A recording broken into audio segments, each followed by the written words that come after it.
Assalamualaikum warahmatullahi wabarakatuh. Saudara-saudara, sekali lagi semoga kita tetap diberikan kesehatan oleh Allah Subhanahu wa taala, bisa terhindar dari Covid-19, dan kalaupun ada yang terpapar Covid, semoga kita diberikan kesembuhan oleh Allah Subhanahu wa taala. Saudara-saudara, kalau sebelumnya saya bicara tentang teori bagaimana berpikir, tentang usaha, bagaimana membangun kreativitas, bagaimana kemudian kita menjadi sukses dan lain sebagainya. Sekarang kita fokus kepada bagaimana kita kalau memulai usaha.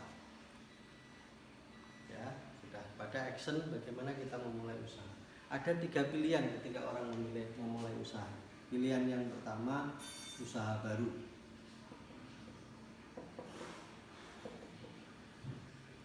Pilihan yang kedua, membeli usaha yang sudah ada.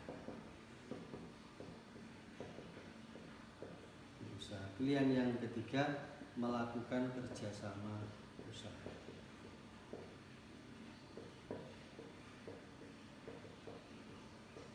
Ini 3 pilihan kalau kita mau memulai usaha dari kita sendiri. Yang pertama, memulai usaha baru. Kalau kita memulai usaha baru, tentu kita harus berangkat dari nol. Kita harus memulai hal-hal yang perlu kita siapkan dari awal. Jadi kalau kita memulai usaha yang baru, sebagaimana kemarin saya sampaikan, ada 2 hal. Yang pertama yang harus saudara pikirkan, yang pertama adalah idea generation.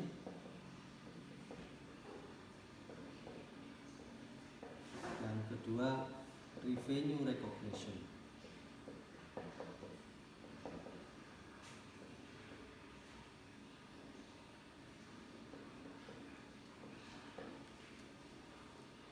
Jadi yang pertama harus bisa berangkat dari ide besar. Jadi saudara punya ide besar apa ketika memulai usaha, yang sudah saya sampaikan dulu sebelumnya. Yang kedua, revenue recognition. Kalau revenue recognition itu sebetulnya yang paling gampang. Jadi ada keadaan, ada peluang.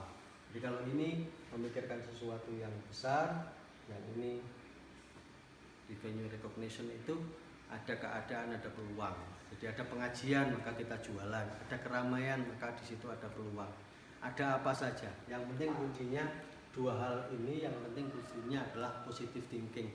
Melihat keadaan itu dengan cara-cara yang positif. Nah,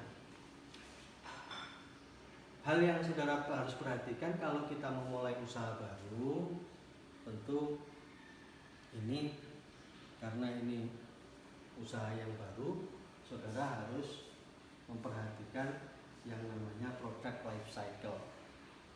Apa yang harus diperhatikan?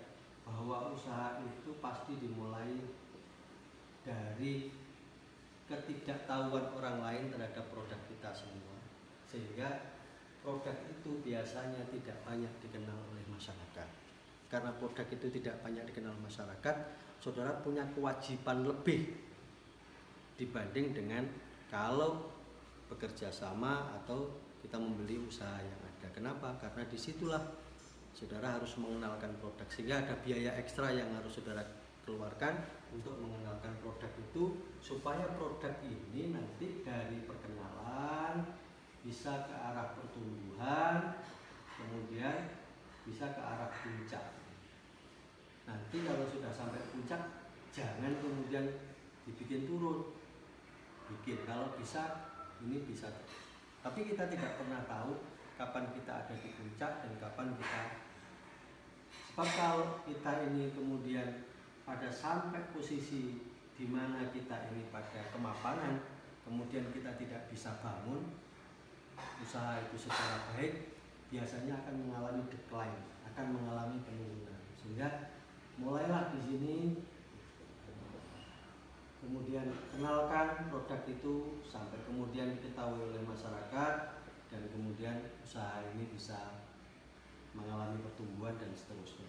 Sehingga ada hal ekstra yang harus dilakukan ketika orang memulai usaha baru. Yang kedua, membeli usaha yang sudah ada.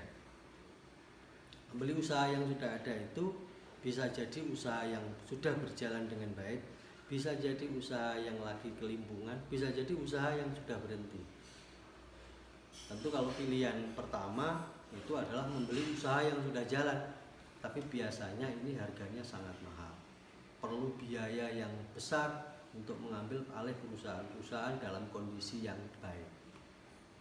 Yang kedua, bisa juga tadi membeli perusahaan-perusahaan yang dalam kondisi bermasalah misalnya.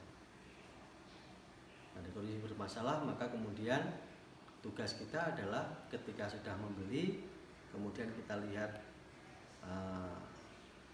keuangannya, kita lihat potensinya dan lain sebagainya untuk kita kembangkan menjadi usaha yang bisa berkembang. Yang ketiga, bisa jadi membeli usaha yang bangkrut misalnya, atau usaha yang lagi jatuh. Itu biasanya yang kedua dan ketiga ini harganya lebih murah, tetapi saudara perlu punya perhatian khusus supaya usaha ini bisa berkembang. Jadi carilah usaha-usaha, kalau misal membeli, yang pertama alternatifnya yang baik tapi harganya pasti mahal. Kalau saudara berani, cari yang kedua dan yang ketiga, kemudian olah. Kelemahan kalau kita beli ini, biasanya kalau kita beli ini adalah kelemahannya mereka sudah tertata. Itu yang pertama, sehingga kita sulit untuk melakukan perubahan-perubahan fundamental.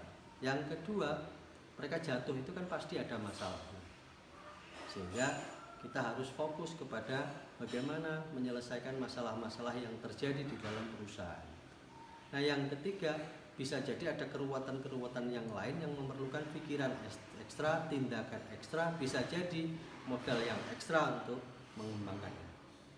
Tetapi ini biasanya kalau hitung-hitungan kita benar, due diligence-nya benar dan lain sebagainya, maka ini juga akan mengalami kesuksesan. Jadi bisa juga kita melalui proses membeli usaha orang lain. Nah, yang ketiga adalah kerjasama usaha. Ini yang paling gampang sebetulnya.